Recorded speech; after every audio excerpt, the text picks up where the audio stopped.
사무엘하 12장 1절부터 6절 말씀 교독합니다. 오늘 말씀은 여호와께서 다윗에게 나단 선지자를 보내신 것을 내용으로 하고 있습니다. 다윗의 행위를 지켜보시던 하나님께서 즉각 다윗에게 나단 선지자를 보내셨습니다. 1절 첫 줄입니다. 여호와께서 범죄한 후에 뻔뻔해진 다윗에게 나단 선지자를 보내셨습니다. 가만히 지켜보시다가 드디어 찾아가시는 것입니다. 선지자를 통하여 하나님께서 만나 주시는 것입니다. 범죄한 다윗에게 여호와께서 찾아가시는 모습을 볼 수가 있습니다. 다윗은 자기 죄를 은밀하게 숨기고 있는 것이 있었습니다. 그런데 하나님께서 자기 죄를 은밀하게 숨기고 있는 다윗을 가만히 놔두지 않으셨습니다. 범죄한 죄인에게 찾아오시는 것은 하나님의 은혜입니다. 찾아오셔서 죄를 깨닫게 하시는 것이 하나님의 은혜입니다. 그래서 하나님께서 나를 아직도 정말 붙잡고 계시고 나를 인도하신다는 것은 죄를 지었을 때, 범죄했을 때 깨닫게 하시는 거예요. 깨닫게 하시는 것 하나님의 은혜입니다. 하나님의 은혜는 찾아와 만나 주시는 것입니다. 우리에게 찾아오시는, 어떻게 찾아오십니까? 말씀으로 찾아오십니다. 말씀을 들을 때에 깨달음을 주시고 알게 하십니다. 그러면 하나님께서 나를 만나 주신다라고 표현할 수가 있습니다. 두 번째로 나단 선지자가 다윗에게 비유로 설명합니다. 이 이야기는 비유입니다. 한 사람은 양과 소가 심의하는 부자요, 한 사람은 아무것도 없는 가난한 사람의 이야기입니다. 어느 날 부자에게 손님이 찾아왔습니다.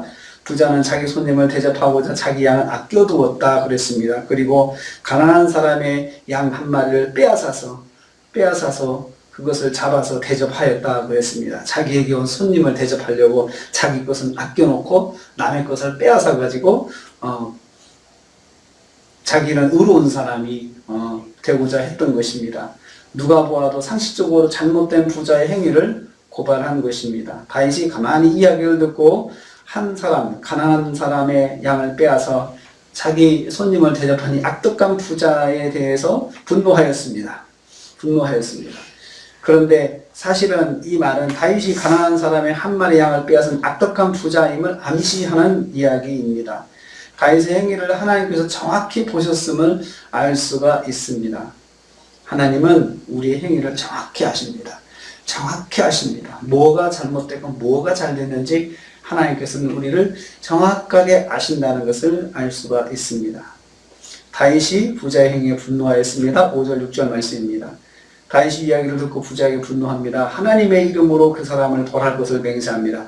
여호와의 살아계심을 두고 맹세하노니 이를 행한 그 사람은 마땅히 죽을 자라, 아주 그냥 화를 내면서 진노하면서 어떻게 그런 일이 있을 수 있냐라고 아주 흥분하였습니다. 이런 일은 죽어 마땅한 파렴치한 행동임을 판단하였습니다. 뿐만 아니라 이에 대해서 4배의 위자료를 지불해서 위로해야 된다. 이런 경우는 4배의 위자료를 줘가지고 위로해야 된다라고 자기가 가진 권세를 가지고 그렇게 해야 된다고 외쳤습니다. 다윗은 악독한 부자의 행위에 대한 반응을 통해서 자신의 행위를 판단했습니다. 죽어 마땅한 범죄에 해당함을 스스로 고백한 것입니다. 그래도 다윗에게 건전한 상식이 남아있음을 알 수 있습니다. 그런 죄를 졌지만 다윗의 기본적인 상식은 나쁜 일을 하면 안 된다라고 하는 그런 상식이 있었습니다.